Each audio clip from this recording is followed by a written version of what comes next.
राष्ट्रीय आदिवासी एकता मंच का महाराष्ट्र प्रदेश कार्यालय मलाड में महाराष्ट्र प्रदेश अध्यक्ष रमेश गौड़ के नेतृत्व में व धन सोनावने के अध्यक्षता में कार्यसमिति की बैठक हुई, जिसमें मुख्य रूप से उपस्थित यशवंत सिंह दरबार राष्ट्रीय अध्यक्ष, राकेश मीणा राष्ट्रीय महामंत्री, धन सोनावने राष्ट्रीय महासचिव समेत राष्ट्रीय उपाध्यक्ष कृष्णा गौड़, महिला टीम भी मौजूद रही। महाराष्ट्र प्रदेश अध्यक्ष रमेश गौड़ ने सभी लोगों का किया गर्मजोशी से किया स्वागत और आदिवासी समाज के लोगों के कल्याण के लिए हुआ चर्चा। राष्ट्रीय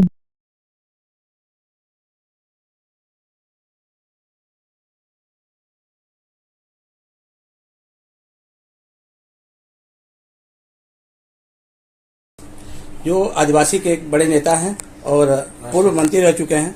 आइए जानने की कोशिश करते हैं। सर, आदिवासी समाज हमेशा पिछड़ा है और जितने भी मंत्री आते हैं, जितने भी सरकार आती है, उनको अनदेखी की जाती है, ऐसा क्यों? देखिए, राष्ट्रीय आदिवासी एकता मंच का गठन पूरे देश भर में हम लोगों ने किया है और ये एक रजिस्टर्ड संस्था है जो राजस्थान से रजिस्टर्ड है और उसमें सारे हमारे IAS IPS और राकेश मीणा जी हमारे राष्ट्रीय महामंत्री हैं, सोनाने जी हमारे राष्ट्रीय महामंत्री हैं और हमारे नवनियुक्त अध्यक्ष रमेश गौड़ जी हैं। राष्ट्रीय आदिवासी एकता मंच महाराष्ट्र प्रदेश का अध्यक्ष इनको नियुक्त किया है। राष्ट्रीय आदिवासी मंच जो है वो आदिवासियों के विकास के लिए, उसके उत्थान के लिए, उनके स्वास्थ्य के लिए, उनके रोजगार के लिए, उनकी धर्म संस्कृति पूजा पद्धति के लिए काम कर रही है पूरे देश भर में और जो भी उनकी समस्याएं हैं उनके निराकरण के लिए राष्ट्रीय आदिवासी एकता मंच काम कर रहा है पूरे देश भर में। और अभी हमने सबसे बड़ी बात पूरे देश के अंदर कि अभी तक हमारा राष्ट्रपति अध्यक्ष राष्ट्रपति नहीं बना था, तो वो भी मांग हमने राष्ट्रीय आदिवासी एकता मंच के द्वारा उठाई कि राष्ट्रपति जो है वो आदिवासी वर्ग से होना चाहिए। उस मांग को भारतीय जनता पार्टी और हमारे प्रधानमंत्री जी माननीय मोदी जी, माननीय नड्डा जी और अमित शाह जी ने उसको एक्सेप्ट किया और वो उस मांग के ऊपर विचार विमर्श भी चल रहा है कि जितनी भी सरकारें आज तक आई, आदिवासी समाज हमेशा अभी भी पिछड़ा हुआ, विशेष कोई योजनाएं नहीं आती हैं जिससे आदिवासी समाज का अंतिम छोर तक पहुंचे, जो सबसे मैं होना चाहता हूँ। देखिए, चाहे प्रधानमंत्री जी ने बहुत सारी योजनाएं आदिवासी वर्ग के लिए शुरू किया है, उसका लाभ भी उनको मिल रहा है, लेकिन कुछ कमियां हैं, उसको भी हम पूरी करने के लिए इसीलिए हमने राष्ट्रीय आदिवासी एकता मंच का गठन किया कि उन कमियों को दूर करें, चाहे वो राज्य सरकार का मामला हो, चाहे केंद्र सरकार का मामला हो, दूर करके उनकी शिक्षा के लिए, उनके रोजगार के लिए हम पूरा काम कर रहे हैं और उनकी जो भी समस्याएं हैं उनको पूर्ण कराने के लिए पूरे देश भर में हम योजनाएं चलाने का काम और उनको योजनाओं का लाभ दिलाने का काम करेंगे। कुछ प्रांत को छोड़ दिया जाए, जैसे मध्य प्रदेश हुआ, उत्तर प्रदेश, बिहार, अन्य राज्यों में देखा है आदिवासी समाज अभी भी पिछड़ा हुआ है और ज्यादा पिछड़ा। इसके बारे में क्या कहना चाहेंगे? नहीं, ऐसा नहीं पिछड़ा हुआ। जो अभी मोदी जी आदिवासियों के लिए बहुत अच्छा काम कर रहे हैं, ऐसा नहीं है कि पिछड़ा हुआ है। अभी हम लोग बहुत आगे जाने का भी, हमारे बच्चे जैसे आप कह रहे हो पिछड़ा हुआ है, तो ऐसा नहीं है। हमारे आदिवासी बच्चे, छात्र छात्राएं जो अभी सिलेक्शन हुआ राजस्थान में 38 बच्चों का IAS में सिलेक्शन हुआ है और यूपी से भी कुछ बच्चों का सिलेक्शन IAS में हुआ है। 60 बच्चों का टोटल देश भर में आदिवासी छात्र छात्राओं का IAS में 60 बच्चों का सिलेक्शन हुआ है। तो कहीं ना कहीं वो आगे बढ़ने के लिए प्रेरित हो रहे हैं और आगे बढ़ाने का काम माननीय मोदी जी के नेतृत्व में चल रहा है। आप आदिवासी समाज के बड़े पदाधिकारी हैं, क्या प्रस्ताव है, क्या आगे प्रस्ताव रहेगा कि आदिवासी समाज के लोगों के लिए आपकी मांग रहेगी माननीय मोदी जी से? जो भी आदिवासियों की समस्याएं, हम उनकी मांगों को लेकर पूरे देश भर में, पूरे हर प्रदेश में जाके हम प्रदेश कार्य समिति की बैठक में मीटिंग करेंगे और बोलेंगे जो भी उनके इश्यूज हैं, जो लोकल इश्यूज जो होते हैं। जैसे हमें यहाँ पर पता चला था कि प्रमाण पत्र नहीं बन रहे हैं आदिवासियों के, तो इस मुद्दे को लेकर भी हम राज्यपाल जी से और मोदी जी से और मुख्यमंत्री जी से भी बात करेंगे कि महाराष्ट्र में भी आदिवासियों के प्रमाण पत्र बनाए। राष्ट्रीय महासचिव हैं आदिवासी समाज के जी। अक्सर देखा गया है कि सरकारी डिपार्टमेंट में बहुत सारे अधिकारी कर्मचारियों का शोषण होता है और विशेषकर में देखा गया कि जो बाहुबली है या वहाँ पे जिनका एक दबदबा होता है हर डिपार्टमेंट के अंदर, उनका ज़्यादा चलता है। तो जो आपका समाज है वो कहीं न कहीं देखा जाए उनको दबाया जाता है या उनको पीछे छोड़ा जाता है, ऐसा क्यों? और इसके लिए क्या करना चाहेंगे आप जो उनका आगे का विकास हो और आगे प्रमोशन हो? देखिए, आपने जो बोला वो एकदम सच बोला है। पहले आदिवासी और हरिजनों का शोषण हुआ करता था, लेकिन ये बहुत पुरानी बात हो गई। आज की डेट में हम आदिवासी खुद बाहुबली बने बैठे हैं। जहाँ भी हम बैठे हैं वहाँ पे हमारा दबदबा है। जैसे मैं अपने एग्जांपल देता हूँ, मैं भी एक पीएसयू में हूँ और मेरे यहाँ अपना दबदबा है, क्योंकि जब तक हम अपने आप का कॉन्फिडेंस नहीं शो करेंगे तब तक सामने वाला हमको दबाने की कोशिश ही करेगा। लेकिन एक बार हम अपना कॉन्फिडेंस शो कर जाते हैं, सामने वाला अपने आप दब जाता है। और आज आप देखिए हमारे आदिवासी समाज के लोग अच्छे अच्छे जगह बैठे हुए हैं, जैसे सेंट्रल में सेक्रेटरी लेवल तक।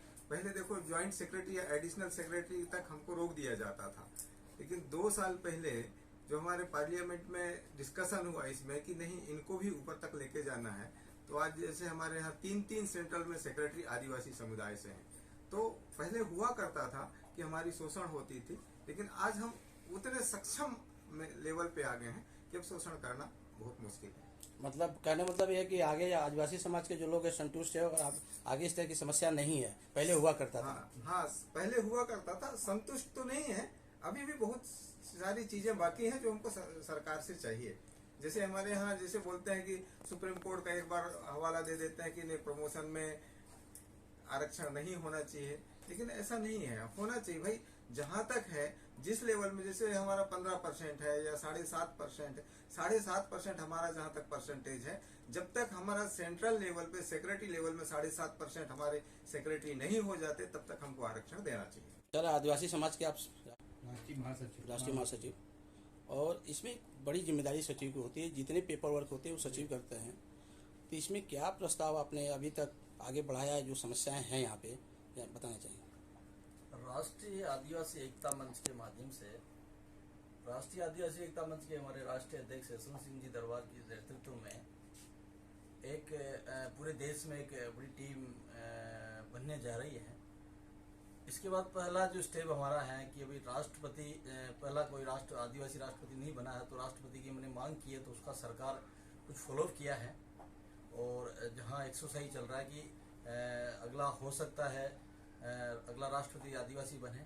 इसके साथ ही राष्ट्रीय आदिवासी एकता मंच के माध्यम से प्रमोशन में जो रिजर्वेशन का जो मामला चल रहा है उसको भी राष्ट्रीय आदिवासी एकता मंच के माध्यम से प्राथमिकता से उठाया जा रहा है। इसके साथ आदिवासियों के वनाधिकार हैं, पैसा एक्ट हैं, कई ऐसे आदिवासियों के मुद्दे हैं, वो राष्ट्रीय आदिवासी एकता मंच के माध्यम से केंद्र सरकार, राज्य सरकार को अवगत करा के उनकी मांगे मनवाई जाएगी। और आदिवासियों के हक के लिए राष्ट्रीय आदिवासी एकता मंच पूरे देश में लड़ाई लड़ेगी। मैं पर्वतारोही हूँ और भारत का प्रथम माउंट एवरेस्ट पे क्लाइंब करने वाले नोर्गे तेनसिंग एंड हिलेरी को माउंट एवरेस्ट पे पहुंचाने वाले आदिवासी शेरपा थे। जितने भी शेरपाज हैं इंडिया के अंदर और नेपाल के अंदर, पर्वतारोहण के अंदर हिमालय की चोटियों के ऊपर लेके जाने वाले आदिवासी होते हैं। और उन आदिवासियों की मदद की वजह से कोई भी माउंट एवरेस्ट की चोटी को फतेह नहीं कर सकता।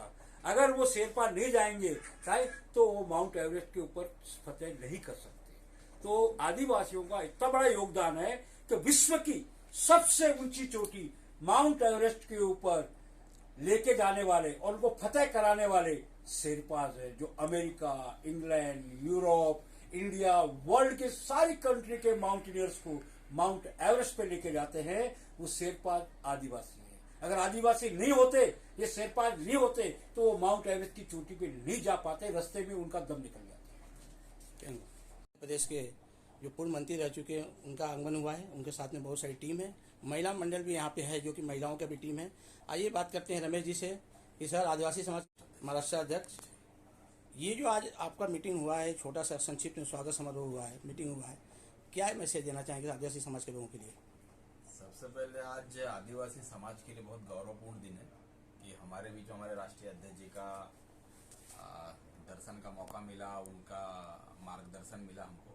और यहाँ पर उपस्थित राष्ट्रीय महासचिव, राष्ट्रीय सचिव हमारे मीणा साहब हैं, और यहाँ पे हमारे पर्वतारोही जी हैं, और रामचंद सोनी जी हैं, ठीक है, बागचंद सोनी जी हैं हमारे बीच में, जो पर्वतारोही रह चुके हैं। और उन्होंने एक IAS भालेराव ना विकास सीताराम भाले जी से बात कराया, जो राजस्थान के IAS कैडेट पे हैं अभी।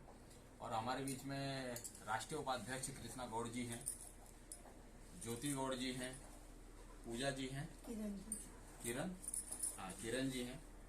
इन सभी लोगों का यहाँ पर उपस्थित मैं कोटि कोटि आभार व्यक्त करना चाहूँगा जिन्होंने इस कार्यक्रम को संपन्न बनाया और बहुत ही जबरदस्त बनाया। और मैं अपने आप को गौरवान्वित और अपने आप को प्रतिभा और सौभाग्यशाली समझता हूँ कि मुझे ये मौका मिला। आदिवासी जो मैं एक आदिवासी बच्चा हूँ, उत्तर प्रदेश के सिद्धार्थनगर जिले से मेरा जन्म हुआ और मुंबई महाराष्ट्र में आज हम लोग बैठे हैं। तो हमारा फर्ज बनता है कि अगर हम कामयाब हैं तो हमारे आदिवासी समाज के लिए भी हमको कुर्बानी देनी चाहिए। आदिवासी समाज का महाराष्ट्र में मुझे लगता है थोड़ा सा ज़्यादा पिछड़ापन है, स्पेशली मुंबई के कई इलाकों में झोपड़ी झुग्गियों में। जैसे यहाँ हम लोग जिस मलाड़ की भूमि बैठे हैं, यहाँ पे अंबुजवाड़ी में एक पारदी समाज आदिवासी है, हमारे गोंड आदिवासी हैं, वहाँ पे यहाँ पे बहुत सारे आदिवासी हैं, महाराष्ट्र आदिवासी हैं, अलग अलग मतलब जाति के हैं, लेकिन हैं तो सब आदिवासी। तो हम लोग आदिवासी मतलब एक तरफ से आदिवासी मैं मानता हूँ उनको ना। अभी तो हमारी लड़ाई चल रही है, ना हम हिंदू है ना मुसलमान है, हम तो सिर्फ आदिवासी हैं, हम मूल निवासी हैं हम यहाँ के। हमारा एक अपना ट्रैक चल रहा है, तो उसकी लड़ाई लड़ने के लिए हम लोग अभी फिलहाल आगे का हमारा चल रहा है। और अभी आपने बहुत सारे सवाल किए और हमारे सीनियर्स यहाँ बैठे हुए हैं, मेरे वरिष्ठ बैठे हैं, उन्होंने आपको जवाब दिया हुआ है।